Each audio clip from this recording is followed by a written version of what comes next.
very strange visual effect. We don't want that. So let's start making these floorboards, you know, start getting a little bit narrower spaced as we go from this lower left-hand corner up toward this doorway here. So the spacing should get smaller and smaller because this doorway here is farther, a little further. So let's just make it a little bit smaller each time. So let's try that.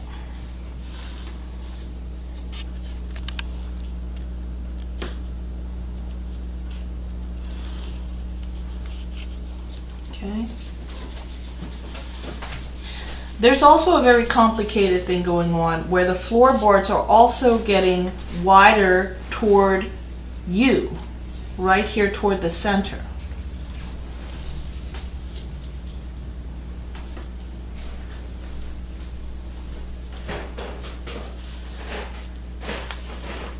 Doesn't have to be perfect. Most of this will be covered up in the middle with a rug anyway.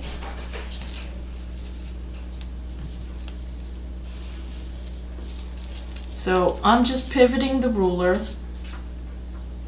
It's a little hard when the ruler is not transparent, but do the best you can.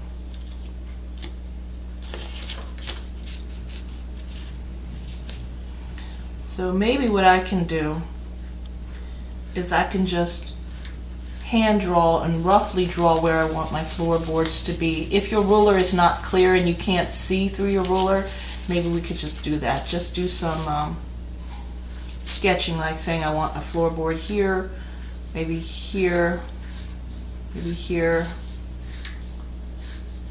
and then just getting a little smaller and smaller as we go toward the doorway, something like that.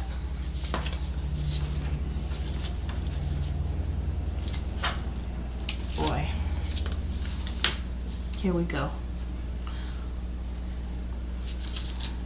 So my guidelines give me some point of reference.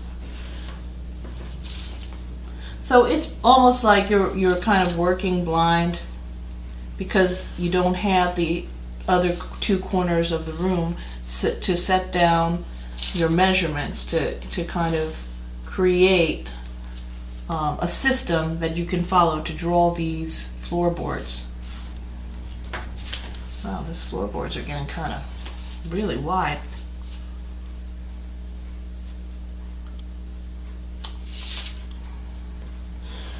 So my angles were definitely off.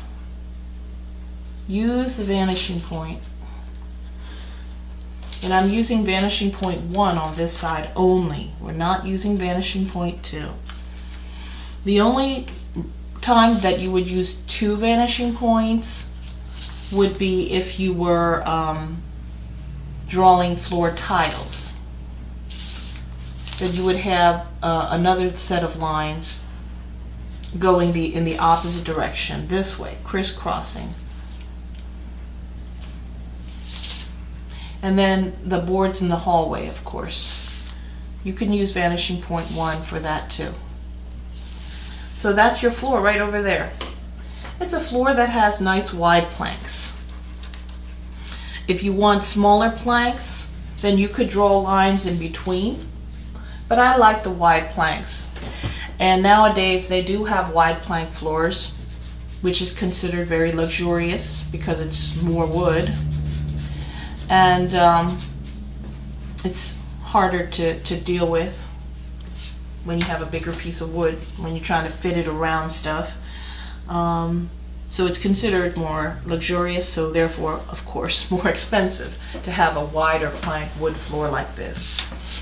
Now, let's put in an area rug. So an area rug is different from wall-to-wall carpeting, because carpeting, wall-to-wall carpeting, or what you would consider, what you call carpeting, stretches from one wall to the other. That's why it's called wall-to-wall carpeting. And so it covers the whole floor without any gaps around the outside, and it just covers the entire floor. And that's a fairly, I think, fairly recent in terms of it's like a 20th century invention, wall-to-wall carpeting in homes. Before, most homes had wooden floors, and then you would buy a rug and put it on top of the floor to cushion things, to make it feel warmer in the house. So that was the whole reason for having a rug.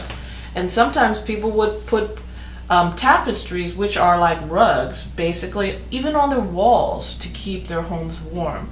So like, you know, back in the day when people had buildings that were made of stone, it could get pretty cold. Like castles, they would hang tapestries to literally insulate themselves and keep themselves warm. So now let's figure out where we want to put the rug. So I want the rug to be, I don't want it to cross over to the doorway, I don't think. We could have it. We could go past the doorway and maybe come and be in front of the doorway, come toward us. Probably it's going to be an angle like this, something like that. It's not going to go all the way to the curtain, but it's definitely going to be under the bed, and it's going to be underneath this little what do you call it, bench. So let's have it be like right here. Okay, so have it definitely cover the underside of the bed, be under the bed, and extend out past the doorway, or you could stop it before the doorway if you want. But I'm going to have it go past the doorway so that every time someone comes into this room, they trip on the rug. All right. So we're going to use vanishing point 1 for the edge of the rug near the doorway. And I'm going to make that line nice and dark so you can see it. Yeah, I'll just make the line for the wall a little darker so you can see that too. Okay. And then this line right over here for the edge of the rug past the bench, that's a vanishing point 1 line also.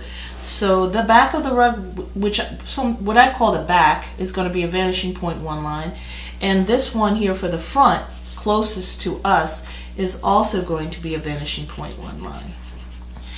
And anything inside the space of the rug we're going to have to erase. So in reality, there's not going to be a lot of wooden floor.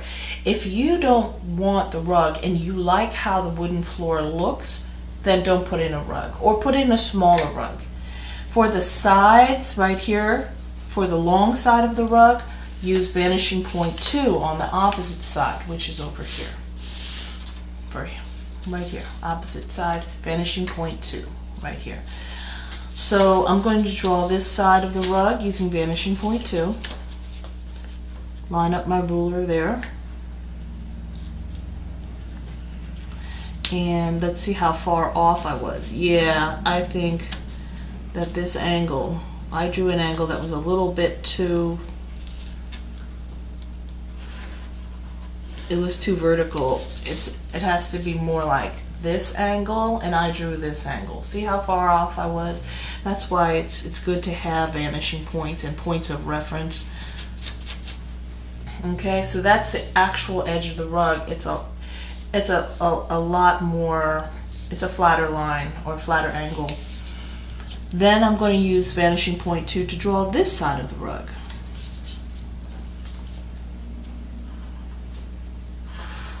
Okay. All right, so I also want my rug to have some sort of a border. That's an easy one.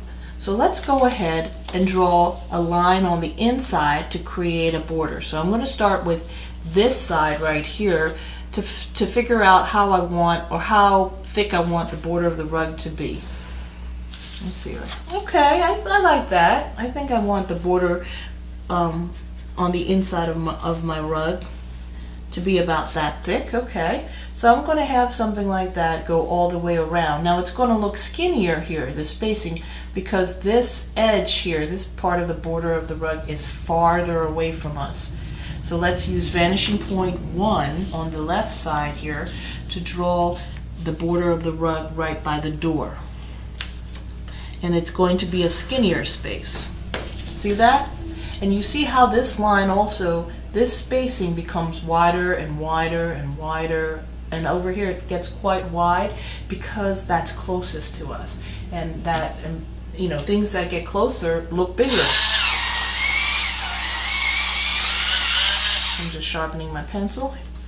All right, let's continue drawing the border over here using vanishing point 2 as well, right here underneath this first left-hand side window.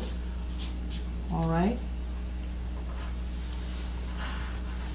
Don't make it overly thick or it's going to have a weird visual effect. Because if you make the border too thick on an area that's supposed to be farther away from you, it's just not going to look right. You'll notice right away that that's a mistake and you'll have to make that border a little bit thinner. This angle right here, that should be a vanishing point 1 line. So let's make that border a little bit, you know, let's meet up with, it should be the same thickness over here, but then it should gradually get wider and wider spaced as it comes toward us, the viewer of this picture, like that. All right, so now you have a border around your rug. So what you can do is erase all of the lines for the wooden floor that are within the area of the area rug. This is called an area rug because it just covers a certain amount of area on your floor. Doesn't cover the whole floor most of the time. You could buy an extremely large rug that covers most of your floor, but it's still called an area rug. Okay.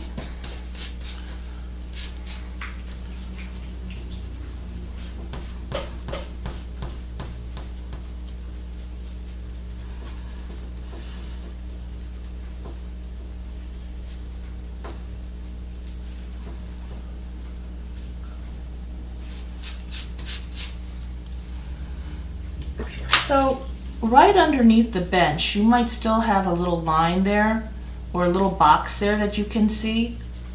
I want you to put a little shadow under that bench and just see how that really enhances the visual effects here, that it makes it look more three-dimensional.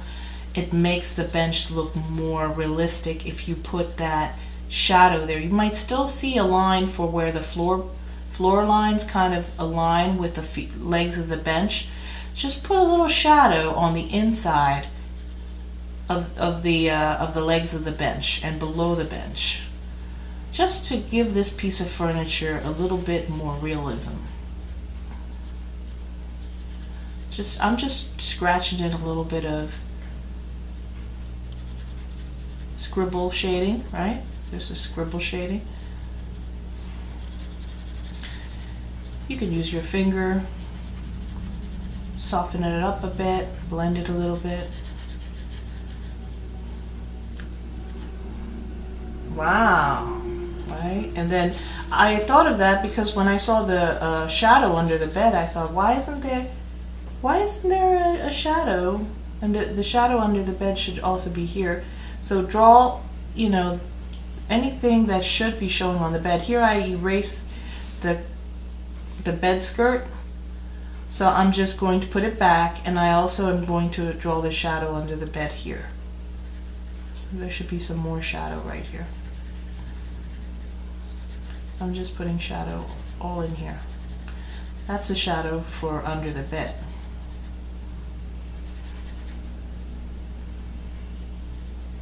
And it could connect with this shadow. It's alright, this could all be in shadow here.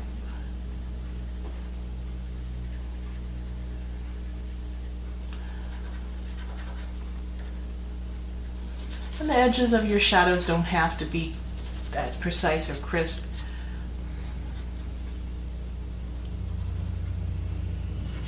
Okay. So we have a rug. Now let's put a picture right above the bed. It could be a very large picture, it could be a mirror, it could be whatever you want. I don't know why there would be a mirror right there, but let's put a picture. So, all right, first things first, let's sketch it out. So this is probably going to be a slanted line similar to the ceiling line. I want it to be a nice big picture, but not as wide as the bed, so let me see. That's why we're sketching. I want it to be spaced above my bed. So I'm just working out how big I want this picture to be. Something like that.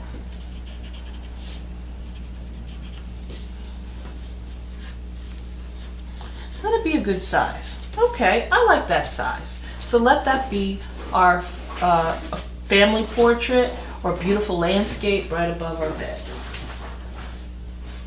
Okay.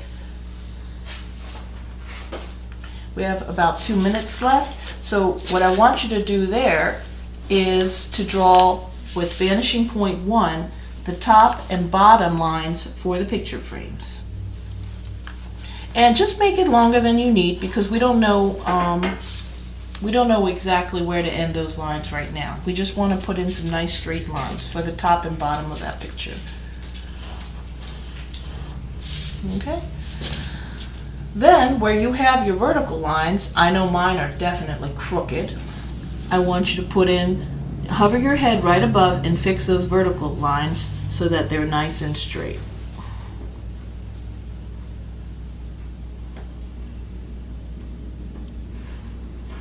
Okay. Once you have your verticals, now you can erase all the lines that extend past the corners and clean up your sketches. Like your sketch lines, get rid of those and just keep your good lines.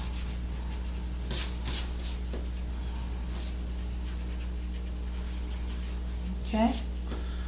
So I want you to spend the next minute just getting right here and making a rectangle or a picture on the wall. It's got to look like it's sitting on the wall and not popping off the wall. So it shouldn't have 90-degree corners. You're using vanishing point lines, so these lines at the top and the bottom of the frame should be angled like so. Okay? All right, and then on Monday we'll draw the edge and make the frame and maybe put a little picture in there. Add maybe one more detail and then be done with that.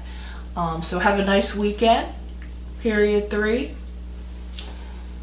and I'll see you next week.